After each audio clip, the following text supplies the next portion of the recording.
Assalamualaikum warahmatullahi wabarakatuh.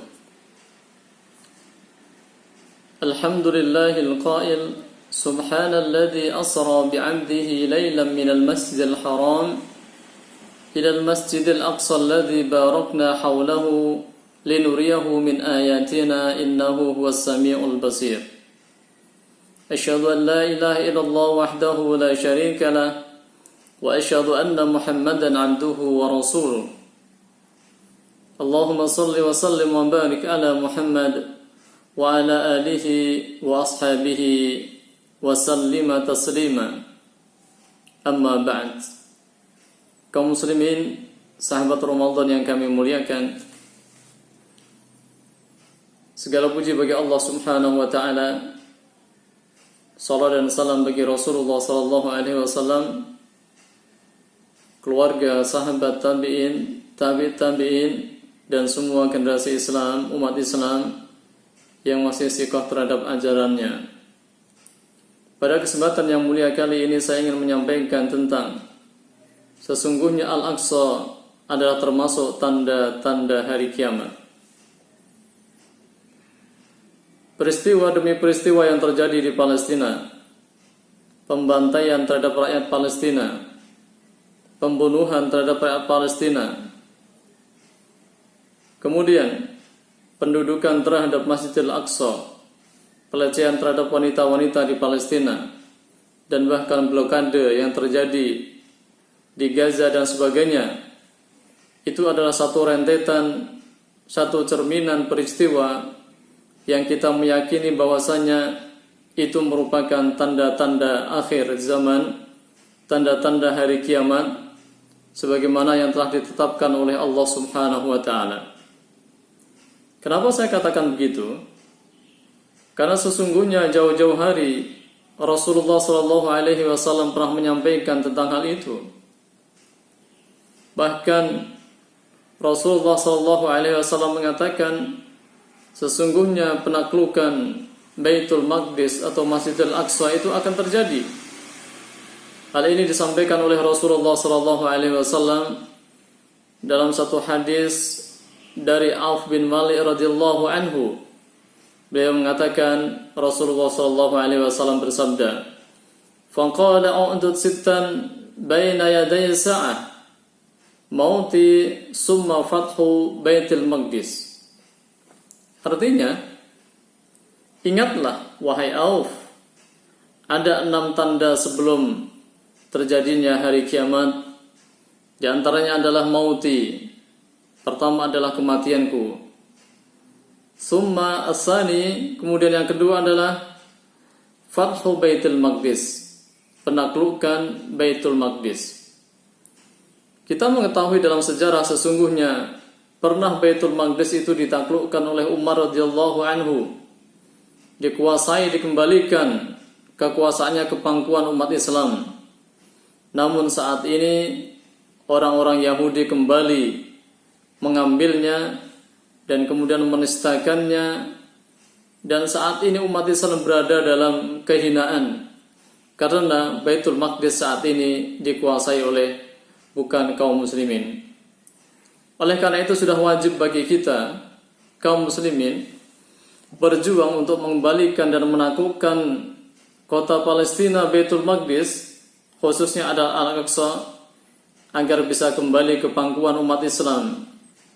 Karena ini sabda Nabi sallallahu alaihi wasallam, janji Rasulullah sallallahu alaihi wasallam kepada umatnya. Hadis riwayatkan dari Abu Hurairah radhiyallahu anhu, beliau berkata, Rasulullah sallallahu alaihi wasallam bersabda, "La taqumu sa'ah hatta yuqatilul muslimuna al-yahuda fayaqtuluhumul muslimuna hatta yakhtabi al-yahudi min wara'il hajari wasyajari fayuqalul hajar awis syajar ya muslim ya abdullah hadha yahudiyyun min wara'i khalfi fata'ala faqtulhu illa al-gharqad fa innahu min syajaril yahud." Dari Abu Hurairah radhiyallahu anhu, sesungguhnya Rasulullah sallallahu alaihi wasallam bersabda, kiamat tidak akan terjadi sehingga kaum muslimin memerangi orang-orang Yahudi. Lalu orang-orang Yahudi itu bersembunyi di balik pohon dan di balik batu. Wahai hamba Allah, ada orang Yahudi di belakangku. Kemarilah dan bunuhlah dia, kecuali pohon Gorkot, karena dia adalah pohon orang-orang Yahudi. Hadis diriwayatkan oleh Imam Muslim. Ini sudah jelas bahwasanya peperangan itu akan terjadi antara kaum muslimin dan orang-orang Yahudi di akhir zaman nanti. Oleh karena itu, ketika kemenangan berada di pihak kaum muslimin, ini sesungguhnya sesuai dengan sabda Nabi SAW, karena Baitul Maqdis akan dikuasai oleh kaum muslimin, dan ini adalah tanda-tanda terjadinya hari kiamat. Dan bahkan kemenangan atas orang Yahudi ini pernah disampaikan oleh Rasulullah SAW dalam sebuah hadisnya yang sangat ma'ruf. Nabi mengatakan, "La tazalu ta'ifatun min ummati 'alal haqq, dhahirina li'aduwwihim qahirina, la yadhurruhum man khalafahum illa ma asabahum min la'wa'an hatta ya'tiyahum amrullah wa hum kadzalik." Ya Rasulullah, wa ainahum? Qala bi Baitil Maqdis wa akna fi Baitil Maqdis. Rasulullah SAW pernah bersabda, akan senantiasa ada sekelompok umatku yang berada di atas kebenaran, mengalahkan musuh-musuhnya, dan orang-orang yang memusuhi mereka tidak akan mampu menimpakan bahaya terhadap mereka kecuali sedikit musibah semata. Demikianlah keadaan sampai akhir datangnya urusan Allah Subhanahu wa taala. Wahai Rasulullah, di manakah mereka? Dan kemudian Nabi mengatakan mereka ada di Baitul Maqdis dan serambi Baitul Maqdis. Nah, ikhwatal iman, orang-orang Yahudi sepanjang sejarah justru berada di bawah perlindungan negeri-negeri Islam. Karena komunitas orang-orang Yahudi itu selalu dimusuhi oleh bangsa dan negara sepanjang sejarah. Mereka tidak pernah aman. Komunitas Yahudi pun pernah dibantai oleh orang-orang Nazi di Jerman di masa Hitler. Nyaris tidak ada tempat yang aman untuk orang-orang Yahudi kecuali mereka berada di negeri Islam. Mereka aman bila tinggal di wilayah kekuasaan khilafah Islam. Karena di dalam hukum Islam itu melarang memerangi ahlu zimmah, kafir zimmi. Maka selama 14 abad, hadis ini telah mengejutkan umat Islam. Bagaimana mungkin umat Islam selama ini melindungi bangsa Yahudi dan mengharamkan darah mereka lantaran mereka itu adalah termasuk ahlu zimmah? Tiba-tiba mereka akan memerangi orang-orang Yahudi.